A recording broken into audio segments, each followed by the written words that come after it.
A democracy is a political system in which the people periodically, by majority vote at the polls, select their rulers. The rulers then have absolute power to make whatever laws they please by majority vote among themselves. In a constitutional republic, the people also, by majority vote at the polls, select rulers, who make laws by majority vote among themselves. But the rulers cannot make any laws they please because the Constitution severely restricts their lawmaking power. The ideal of a democracy is universal equality. The ideal of a constitutional republic is individual liberty. In this century, great strides have been made toward the goal of subverting our republic and transforming it into a democracy. The foremost tactic of the subverters is subversion of language. By calling America a democracy until people thoughtlessly accept and use the term, totalitarians have obscured the real meaning of American principles of government. Note the following passages from a recent article distributed by the New York Times News Service. Quote, "In the United States and in other leading democracies, recent years have seen perceptible growth in executive authority. As society becomes more equalitarian, it tends increasingly to concentrate absolute power in the hands of one single man. This is a voluntary surrender of a free people escaping from freedom to one autocratic master." End quote. And note the following from Gunnar Myrdal's An American Dilemma. Quote, "In America, liberty often provided an opportunity for the stronger to rob the weaker. Against this, the equalitarianism in the American creed has been persistently revolting. And in the conflict between equality and liberty, equality is slowly winning. In America, conservatism has to a great extent been perverted into a cult of the Constitution. This is unfortunate, since the Constitution is in many respects impractical and ill-suited for modern conditions. The worship of the Constitution is also a most flagrant violation of the American creed. The Constitutional Convention was nearly a plot against the common people." End quote. Now, Gunnar Myrdal, a Swedish socialist, was hired by the Carnegie Corporation of New York in 1937 to direct a study of the Negro in the United States. He engaged a large staff, some of them communists and pro-communists. An American Dilemma resulted, first copyrighted in the United States in 1944. In 1954, the Supreme Court handed down a school segregation decision, which deliberately violated the Constitution, reversed a previous Supreme Court decision, and lit a fuse touching off explosive violence, which has been shattering our society ever since. The court cited An American Dilemma as one of the modern authorities on which it relied in preference to the Constitution for justification of its decision. An American Dilemma, written by a Swedish socialist, provided a basic rationale for the conversion of our free republic into an equalitarian democracy. Myrdal contends that the American Declaration of Independence, 1776, proclaimed the ideal of an equalitarian democracy because it contains the phrase, "all men are created equal." 11 years later, the Constitution created not a democracy founded on the ideal of equality, but a republic founded on the ideal of liberty.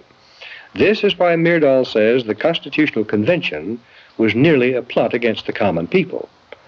But he and those who parrot his ideas are either ignorant or dishonest. The Constitution was ordained specifically to safeguard the principles of liberty proclaimed by the Declaration of Independence. The Declaration's phrase, "all men are created equal," means that men are equal before the law and before the Creator, regardless of their inequality in human society. The Declaration says that men are endowed with unalienable rights, and that the purpose of government is to secure these rights. The unalienable rights of man enumerated in the Declaration of Independence do not include equality, but they do include liberty, along with life and pursuit of happiness. Equality of all men in the eyes of God and before the law is a condition essential to freedom, but no other kind of equality is possible. Government efforts to achieve material equality will produce crushing tyranny, but will not make people equal.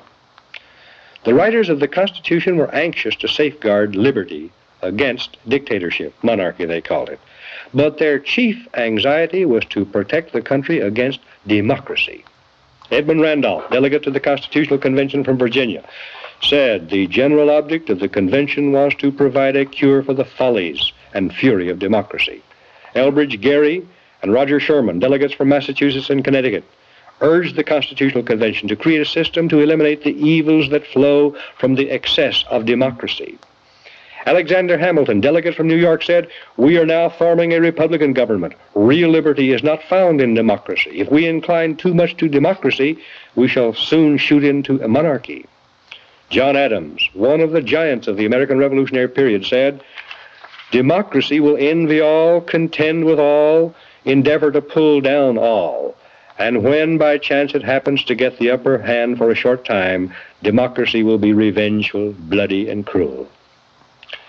Speaking of pure democracy, in which the people by majority vote act as their own lawmakers, instead of electing representatives to make laws, James Madison said, "Such democracies have ever been incompatible with personal security or the rights of property.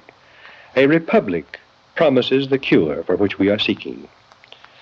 Madison, known as the father of the Constitution, knew and said that enlightened men will not always be at the helm of government to serve as proper guardians of the public weal. He knew that unlimited political power cannot safely be entrusted to the nation's elected representatives, to use as a majority of them see fit, because, he said, a majority of a group of men is far more likely to be tyrannical than one man is. In a democracy, if a majority should develop hatred for all blue-eyed babies and order them eliminated, the babies could be legally executed, because whatever a majority wants at any given moment is supreme law of the land in a democracy. How can liberty be safeguarded against the mindless, soulless tyranny of majority rule, when government is founded on the principle of majority rule? Jefferson answered that one, "In questions of power, let no more be heard of confidence in man, but bind him down from mischief by the chains of the Constitution." In short, America was founded not as a democracy, but as a constitutional republic. We pledge allegiance to the republic for which our flag stands, not to a democracy. The Constitution requires a republican form of government for all states, but does not mention democracy, and neither does the Declaration of Independence or the Bill of Rights. The Constitution is a binding contract, enumerating limited powers which the federal government can legally exercise, prohibiting it from exercising any powers not granted in the contract. It denies federal officials the power to do whatever they claim to be necessary for the general welfare. Federal action not clearly authorized by the Constitution is illegal, even if approved by an overwhelming majority of the people, because all the elastic powers of government are left with the states. Ultimate power to change the organic structure of government was left with the people, but the means of making changes, amending the Constitution, were carefully prescribed to militate against hasty, unwise decisions by the people. As Benjamin Franklin left the State House in Philadelphia on the closing day of the Constitutional Convention, a woman asked him what kind of government the convention had given America, and Franklin replied, "A republic, if you can keep it." Very old and very wise, Franklin saw through the mists of time to the day when Americans might trade their freedom in a constitutional republic for the promise of government guaranteed equality and security in a democracy, and beyond that, to the day when democracy inevitably degenerates into dictatorship, guaranteeing nothing but poverty and serfdom for the people it robs and rules.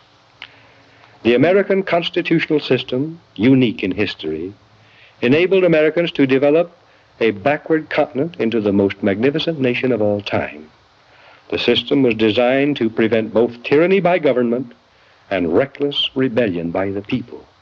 We must restore it and keep it.